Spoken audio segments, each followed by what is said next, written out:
जय हिंद ऑफिसर्स, क्या हाल चाल है आपके। स्वागत है आपका आपका यूट्यूब चैनल एनडीए पर जीत पर। तो भाई एक बहुत ही इंपॉर्टेंट वीडियो है ये आपके लिए, आराम से बैठ के इसको समझना। तो काफी दिनों से जैसे कि अभी अभी एनसीईआरटी नई एनसीईआरटी रिलीज हुई है 2023-2024 के लिए। तो काफी सारे बच्चे नई एनसीईआरटी लेके घूम रहे थे और काफी सारे मेरे जैसे ओल्ड एनसीईआरटी लेके घूम रहे थे। तो भाई इसका सब बच्चे फॉलो कर रहे हैं कि सर पूछ रहे हैं बार बार कि सर मैं न्यू एनसीईआरटी से पढ़ूं या मैं ओल्ड एनसीईआरटी से पढ़ूं, या मैं क्या पढ़ूं, मुझे समझ नहीं आ रहा। आप जो काम देते हो वो वहां पर होता है, कई बार नहीं होता, मुझे कुछ समझ नहीं आ रहा। तो बेटा ये वीडियो को ध्यान से समझना, आप खुद ही वीडियो को देखने के बाद खुद डिसीजन समझ जाएंगे कि मुझे क्या लेना चाहिए, क्या मुझे ओल्ड एनसीईआरटी से पढ़ना चाहिए या मुझे सही एनसीईआरटी से पढ़ना चाहिए। इसके लिए मैंने क्या करा है, एनसीईआरटी की वेबसाइट से जाके जो हमसे लेटेस्ट पीडीएफ आप डाउनलोड कर सकते हैं उनके ऑफिशियल वेबसाइट से, वहां से मैंने उनकी पीडीएफ डाउनलोड करी है। और वो पीडीएफ डाउनलोड करके 11th की और 12th की दोनों मैं आपको डिटेल में बताऊंगा क्या फर्क है। और ये दोनों मैंने आपके लिए लगाई है, देखेंगे आपको यहां से दिख रहा होगा, यहां से साफ साफ कि ये देखिए ये कब की है, 2023 से लेके 2024 तक की, ठीक है, अभी वाली लेटेस्ट वाली। तो ये 11th वाली थी। इसको मैंने जितना अभी आपके लिए जल्दी से जल्दी आपको कोई सही न्यूज पता चल जाए और आप अपना सही रास्ता चुन सके कि मुझे फॉलो करना है नहीं करना, तो जितने मैं एनालाइज कर सका उसकी डिटेल में अभी आपको बताता हूं। अगर 11th की मैं बात करूं तो ये भी हम 11th की बात कर रहे हैं, देख रहे हो आप 11th की एनसीईआरटी 2023-24 की, राइट। तो 11th की एनसीईआरटी में मैंने जो पाया वो देख के आप हैरान हो जाएंगे, क्योंकि मैं तो भाई पुरानी एनसीईआरटी ले रहा था, यानी कि ये वाली एनसीईआरटी। भाई हमारे पास तो ये पुरानी एनसीईआरटी थी और पुरानी से जब हमने कंपेयर करा, और हम एनडीए की अगर तैयारी करना चाहते हैं तो हम सब जानते हैं कि भाई एनसीईआरटी तो करके ही लानी है, बिना एनसीईआरटी के काम नहीं चलेगा। एनसीईआरटी पहले पहले करो।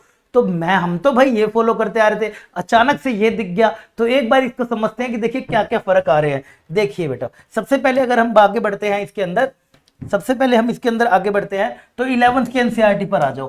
11th की एनसीईआरटी में मैंने क्या क्या पाया देख के आप हैरान हो जाएंगे। पहला पार्ट है बेटे चैप्टर 1, इतना ही मैं कर पाया आपके लिए ताकि जल्दी से जल्दी आपको न्यूज दे सको और आप सही डिसीजन ले सके। तो चैप्टर 1 को जब मैंने देखा तो 1.6 बेटे गायब है, मिसलेनियस की हाफ गायब है, यानी कि ये वो वाला पार्ट है जिससे एनडीए क्वेश्चन देता ही देता है, that is when and diagram के क्वेश्चन। वेन एंड डायग्राम से तो पैराग्राफ आता है, आप सब अच्छे से जानते हैं। तो ये उड़ा दी गई है, इसके साथ चिड़ी उड़ खेल दिया गया है, तो ये गई। अगर हम बात करें चैप्टर 3 की, चैप्टर 3 में से बेटा 3.4 जिसमें सॉल्यूशन ऑफ इक्वेशन, यानी कि नंबर ऑफ सॉल्यूशन कितने होंगे। सर ये तो अभी क्वेश्चन आया था, तो बेटा वही आपको बता रहा हूं।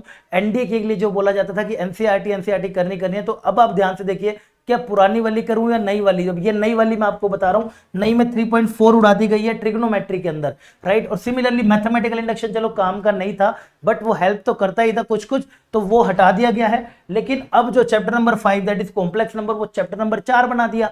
अब उस चैप्टर नंबर 4 के अंदर सुनिए क्या क्या करा, 5.2 उड़ा दिया, यानी कि हमारी पोलर फॉर्म जो होती है which is very very important for complex number. उसके बाद 5.3 दैट इज क्वाड्रेटिक इक्वेशन, यानी कि अगर रूट्स हमारी इमेजिनरी आ जाए तब कैसे फॉलो करना है, वेरी वेरी इंपॉर्टेंट। यानी कि एनडीए का अगर आपको पढ़ना है तो ये आपको एटलीस्ट समझ होनी चाहिए, तभी आप कर पाएंगे। सोल्ड एग्जांपल भी उड़ा ही रखे हैं साथ साथ। इसके बाद मैं बढ़ा बेटा 12th की तरफ। 12th की तरफ जब मैंने बढ़ा तो मैंने पता लगाया 12th वाली पे, ये भी बेटा 12th की एनसीईआरटी है, ध्यान से देखेंगे आप।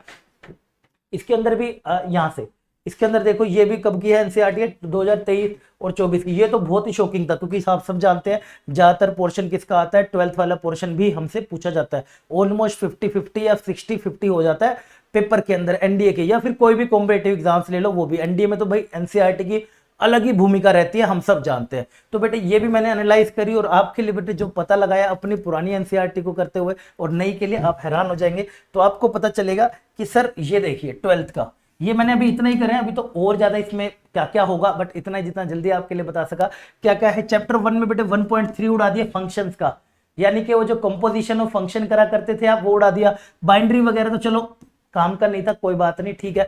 तो ये कंपोजिशन उड़ा दिया। सर कंपोजिशन से तो क्वेश्चन आता है, क्या करें, इन्होंने तो खेल लिया। तो भाई साहब ऐसा आपके साथ ना हो जाए। दूसरा चैप्टर 2 की बात करें तो चलो वो पूरा है यूनिवर्सिटी को। मैट्रिसेस में 3.4 उड़ाते, जिसमें ऑपरेशन चलाना सीखते हैं हम, ऑपरेशन लगाना सीखते हैं, राइट। तो ऑपरेशन लगाने वाला सीन गायब, राइट। इसके बाद आता चैप्टर 4 वेरी वेरी इंपॉर्टेंट, जिसमें 4.2 यानी कि जिससे ऑपरेशंस वाले क्वेश्चन आते हैं। सर दो पैराग्राफ आते हैं, हाँ दो पैराग्राफ वाले, यानी कि 5-5 6 क्वेश्चन आते हैं, वो भी उड़ा दिया।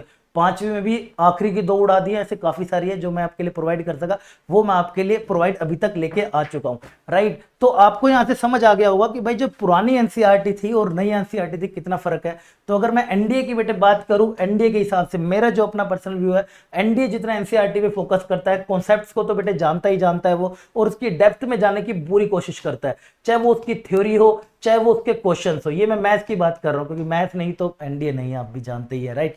तो थ्योरी और क्वेश्चंस के ऊपर जो हम बात कर रहे हैं वो एनडीए पूरा डेप्थ में जाने की कोशिश करता है। 2 लाइनर 3 लाइनर देगा लेकिन कंसेप्ट में देगा। लेकिन अब की एनसीईआरटी को देखते हुए मुझे नहीं लगता इस एनसीईआरटी को आपको फॉलो करना चाहिए, और इस एनसीईआरटी को फॉलो करके आप कोई भी कॉम्पिटिटिव एग्जाम्स निकाल पाएंगे, मुझे ऐसा नहीं लगता। ये आपको स्कूल में बेटा पास करने में हेल्प करेगी, एक टिफिन बॉक्स दिलाने में या फिर क्लास में आपकी तालियां बजवाने में हेल्प कर सकती है, लेकिन कॉम्पिटिटिव एग्जाम्स में शायद ये आपको हेल्प करेगी।